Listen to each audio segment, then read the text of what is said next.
Hello everyone, welcome back to our channel the 1989. ഇന്ന് നമ്മുടെ 25th video ആണ്. അതുകൊണ്ട് തന്നെ ഞാൻ ഓർത്തു നല്ലൊരു സ്വീറ്റ് ഡിഷായിട്ട് നിങ്ങളുടെ മുമ്പിൽ നിന്ന് വരാമെന്ന്. അത് നിങ്ങളുടെ എല്ലാവരുടെ ആഗ്രഹപ്രകാരം ഞാൻ ഇപ്രാവശ്യം ഒരു ഈസി ആയിട്ടുള്ള ഒരു കേക്കിൻ്റെ റെസിപ്പി ആയിട്ടാണ് വന്നിരിക്കുന്നത്. നമുക്ക് സ്റ്റീം ചെയ്തും കേക്ക് ഉണ്ടാക്കാം എന്ന് നിങ്ങൾക്ക് കാണിച്ചു തരാൻ പറ്റുന്ന, ആർക്കും എളുപ്പത്തിൽ ഉണ്ടാക്കാൻ പറ്റുന്ന ഒരു അടിപൊളി.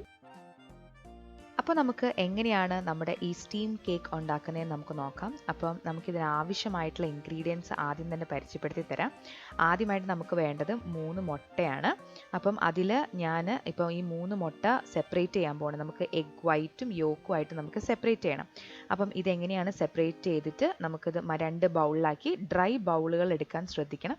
ഈ 2 ഡ്രൈ ബൗളുകളിലേക്ക് നമുക്കിത് രണ്ടും സെപ്പറേറ്റ് ചെയ്ത് മാറ്റി വെക്കാം.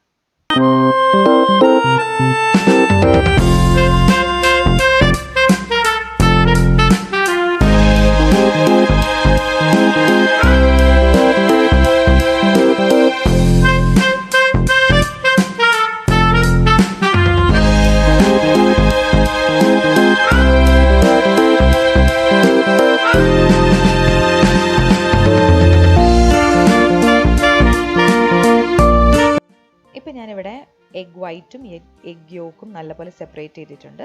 3 മുട്ടയുടെയും ഞാൻ സെപ്പറേറ്റ് ചെയ്ത് മാറ്റി വെച്ചിട്ടുണ്ട്. എഗ് വൈറ്റ് ഞാൻ മാറ്റി വെച്ചിരിക്കുകയാണ്.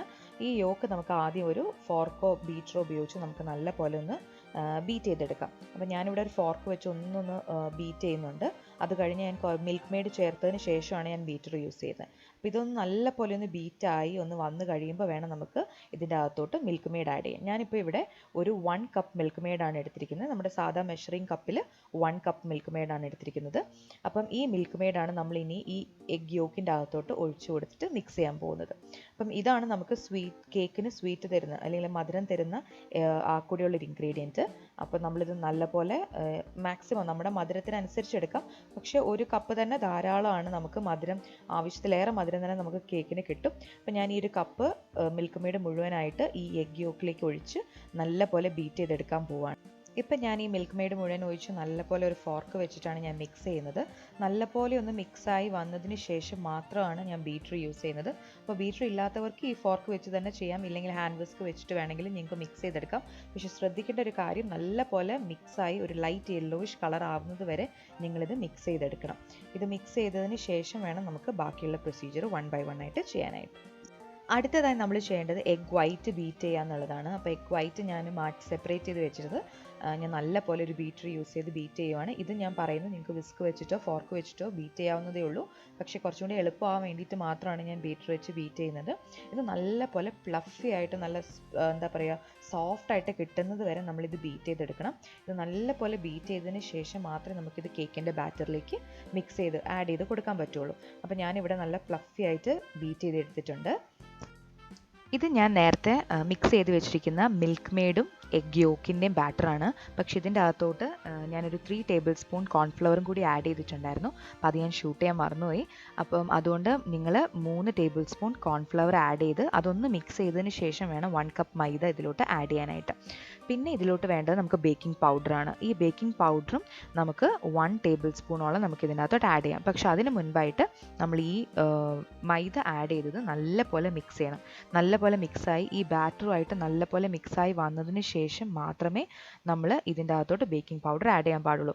അപ്പം ഇത് മിക്സ് ചെയ്യാൻ കുറച്ച് ബുദ്ധിമുട്ടുണ്ടെന്നുണ്ടെങ്കിൽ നിങ്ങൾക്ക് കുറച്ചായിട്ട് ഇട്ട് കൊടുത്തിട്ട് ഇത് മിക്സ് ചെയ്താൽ മാത്രം മതി. ഇതിന് ബീറ്റർ യൂസ് ചെയ്യേണ്ട ആവശ്യമില്ല. ഹാൻഡ് വിസ്ക് ഉപയോഗിച്ച് തന്നെ നിങ്ങൾക്ക് ഇത് ബീറ്റ് ചെയ്തെടുക്കാം.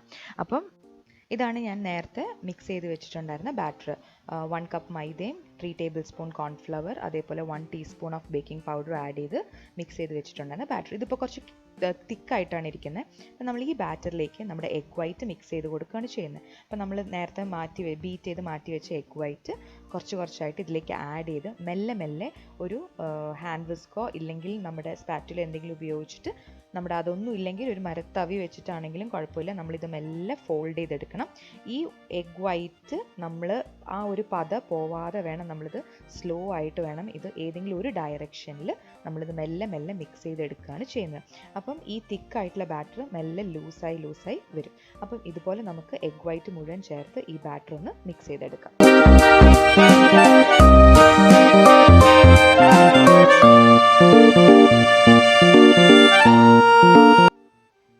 നല്ലപോലെ ഞാൻ മിക്സ് ചെയ്തെടുത്തിട്ടുണ്ട്. ഇതുപോലെയാണ് നമ്മുടെ കേക്കിൻ്റെ ബാറ്റർ ഇരിക്കേണ്ടത്. അപ്പം അധികം ലൂസും അല്ല, എന്നാൽ അധികം സ്റ്റിഫും അല്ലാത്ത രീതിയിലൊരു മീഡിയം ലെവലിലിരിക്കുന്ന ഒരു ടൈപ്പ് ഓഫ് ബാറ്ററാണിത്. അപ്പം ഇത് നിങ്ങളുടെ ബാറ്റർ ഭയങ്കര തിക്കായിട്ട് നിങ്ങൾക്ക് ഫീൽ ചെയ്യുവാണെങ്കിൽ നിങ്ങൾ ബീറ്റ് ചെയ്തത് പ്രോപ്പറായിട്ടില്ല എന്നാണ് അർത്ഥം. അപ്പോൾ പ്രോപ്പറായിട്ട് ബീറ്റ് ചെയ്യുവാണെങ്കിൽ ഇതിൻ്റെ ഒരു റിബൺ കൺസിസ്റ്റൻസിയിൽ തന്നെ നമുക്ക് ഈ ബാറ്റർ കിട്ടും. നമ്മളിതൊന്ന് ഒഴിക്കുമ്പം ഇത് ഫോൾഡ് ചെയ്ത് തന്നെ ഇത് വീഴും. സാധാരണ നമ്മൾ കേക്കിന് ബാറ്റർ ഉണ്ടാക്കുന്ന അതേ കൺസിസ്റ്റൻസിയിൽ തന്നെയായിരിക്കും നമുക്ക് ഇതിൻ്റെ കൺസിസ്റ്റൻസി, ഈ ഒരു ബാറ്ററിൻ്റെ കൺസിസ്റ്റൻസി നമുക്ക് കിട്ടും. പിന്നെ ഞാൻ പറഞ്ഞതുപോലെ നമ്മളിത് സ്റ്റീം ചെയ്താണ് ഈ കേക്ക് ഉണ്ടാക്കുന്നത്, ഓവൻ ഉപയോഗിച്ചല്ല. അപ്പം ഇത് കറക്റ്റായിട്ട് കൺസിസ്റ്റൻസി കിട്ടിയാൽ മാത്രമേ നമ്മുടെ കേക്ക് പെർഫെക്റ്റ് ആയിട്ട് വരുള്ളൂ. ഇവിടെ നമുക്ക് നല്ല കറക്റ്റായിട്ട് നമ്മുടെ ബാറ്റർ കിട്ടിയിട്ടുണ്ട്. ഇനി നമ്മളിത് സ്റ്റീം ചെയ്യാൻ പോവാണ്. അപ്പം നമ്മൾ അടുപ്പത്ത് നമ്മൾ അപ്പത്തിനൊക്കെ സ്റ്റീമർ വെക്കുന്നത് പോലെ തന്നെ സ്റ്റീം ചെയ്യാനായിട്ട് വെള്ളം ചൂടാവാനായിട്ട് ഒരു സ്റ്റീമറിൽ വെക്കുക. അതേപോലെ നമ്മൾ ഏത് പാനിലാണോ ഈ ബാറ്റർ ഒഴിക്കുന്നത് ആ പാനിൽ കുറച്ച് ബട്ടറോ ഇല്ലെങ്കിൽ ഏതെങ്കിലും ഫ്ലേവർ ഇല്ലാത്ത ഏതെങ്കിലും ഒരു ഓയിലോ ഒഴിച്ച് ഒന്ന് ബ്രഷ് ചെയ്ത് കൊടുത്തതിന് ശേഷം നമുക്ക് ഈ ബാറ്റർ ആ പാനിലേക്ക് ഒഴിച്ചു കൊടുക്കാം. ഇതേപോലെ ഫോൾഡ് ചെയ്ത് വീഴുന്ന രീതിയിൽ തന്നെ ഇരിക്കണം എന്നുള്ളത് നിങ്ങൾ പ്രത്യേകം ശ്രദ്ധിക്കുക. ഇത് നല്ലപോലെ ഈ ബാറ്റർ ഈ ഒരു പാനിലേക്ക് ഒഴിച്ച് ഇത് നല്ലപോലെ ഒന്ന് ടാപ്പ് ചെയ്ത് ഞാനിവിടെ ഒരു സ്റ്റീമിൽ വെള്ളം വെച്ചിട്ടുണ്ടായിരുന്നു. നല്ലപോലെ വെള്ളം ചൂടായി. ഇനി ഞാൻ നേരത്തെ പറഞ്ഞ പോലെ ആ ബാറ്റർ നമ്മൾ ഈ സ്റ്റീമറിലേക്ക് വെച്ച് കൊടുക്കുകയാണ് ചെയ്യുന്നത്.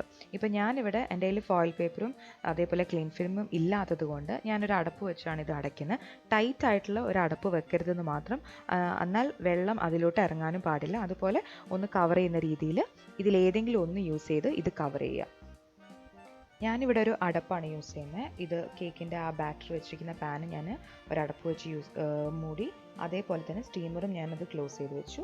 ഇനി ഞാനൊരു 30 to 35 മിനിറ്റ്സ് ആണ് എനിക്ക് ഈ ഒരു കേക്ക് ബേക്ക് ചെയ്യാൻ എടുക്കുന്ന ടൈം. അപ്പോൾ ഓരോരുത്തരുടെ ബർണറിൻ്റെ സൈസ് അനുസരിച്ച് ചിലപ്പോൾ സമയം മാറാം. അപ്പോൾ നിങ്ങൾ 20 മിനിറ്റ്സ് കഴിയുമ്പം ഇതൊന്ന് ഓപ്പൺ ചെയ്ത് ഒന്ന് എന്തെങ്കിലും ഒരു സ്റ്റ്യൂവറോ ഫോർക്കോ വെച്ചൊന്ന് കുത്തി നോക്കുക. ക്ലിയർ ആയിട്ട് കിട്ടുന്നുണ്ടെങ്കിൽ കേക്ക് റെഡി ആയിരിക്കും.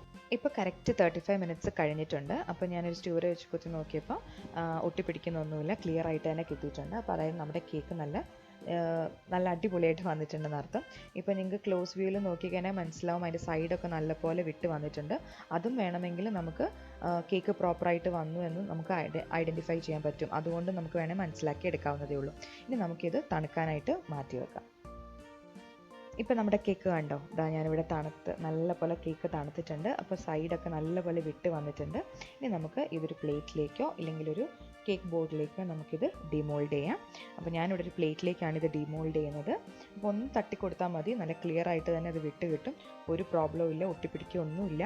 അപ്പം ഇത് ഞാനിപ്പോൾ ഇവിടെ കണ്ടോ, ഞാനിപ്പോൾ ഇവിടെ ഡിമോൾഡ് ചെയ്തപ്പം നല്ല ക്ലിയർ ആയിട്ട് തന്നെ നല്ല സോഫ്റ്റ് ആയിട്ടുള്ളൊരു കേക്കാണ് നമുക്ക് കിട്ടിയിരിക്കുന്നത്. നമ്മുടെ കേക്ക് ബാറ്റർ ഒഴിച്ചിരിക്കുന്ന പാനിൽ ഒരു തരി പോലും ഒട്ടിപ്പിടിച്ചിട്ടില്ല. അപ്പോൾ നല്ല അടിപൊളിയായിട്ടുള്ള സ്പോഞ്ചി ആയിട്ടുള്ള ഒരു കേക്കാണ് നമുക്കിവിടെ കിട്ടിയിരിക്കുന്നത്. അപ്പം ഇനി ഞാൻ മുറിച്ച് കാണിച്ചു തരാം നിങ്ങൾക്ക് എത്രമാത്രം സ്പോഞ്ചിയാണ് ഈ കേക്ക് എന്നുള്ളത്. അപ്പോൾ സ്റ്റീം ചെയ്തിട്ട് നമുക്ക് കിട്ടിയിരിക്കുന്ന ഈ സോഫ്റ്റ് ആയിട്ടുള്ള വാനില കേക്ക് നമുക്കൊന്ന് മുറിച്ച് നോക്കാം. നല്ല സോഫ്റ്റ് ആൻഡ് ഫ്ലഫി ആയിട്ടുള്ളൊരു കേക്കാണിത്. ഭയങ്കര സ്പോഞ്ചി ആയിട്ടുള്ളൊരു കേക്കാണ്. അപ്പോൾ സാധാരണ നമ്മൾ ഓവനിലൊക്കെ വെച്ച് നമ്മൾ ബേക്ക് ചെയ്യുന്ന കേക്ക് പോലെ തന്നെ ഉള്ളൊരു ടെക്സ്ചറുള്ളൊരു കേക്കാണ്. ഒരു വ്യത്യാസമോ ടേസ്റ്റിനോ ഒന്നിനും ഒരു വ്യത്യാസവും ഇല്ല. അപ്പം ഇനി ബേക്ക് ചെയ്യാൻ ഓവൻ ഇല്ലാത്തവരൊക്കെ ഉണ്ടെങ്കിൽ അല്ലെങ്കിൽ കേക്ക് ഉണ്ടാക്കാൻ അതിയായ ആഗ്രഹമൊക്കെ ഉള്ളവരാണെങ്കിൽ ഇതുപോലെ കേക്ക് ഉണ്ടാക്കി നോക്കുക. കണ്ടോ, നല്ല സോഫ്റ്റ് ആയിട്ടുള്ള കേക്കാണ്, നല്ല സ്പോഞ്ചി ആയിട്ടുള്ള കേക്കാണ്. അപ്പം ഈ കേക്കിൻ്റെ റെസിപ്പി ട്രൈ ചെയ്യാൻ മറക്കരുത്. എല്ലാവരും ഇത് ട്രൈ ചെയ്ത് നോക്കി ഞങ്ങളെ കമൻറ്റ്സ് അറിയിക്കണം. അപ്പോൾ പുതിയൊരു റെസിപ്പി ആയിട്ട് നമുക്ക് വീണ്ടും കാണാം. അതുവരേക്കും ബൈ.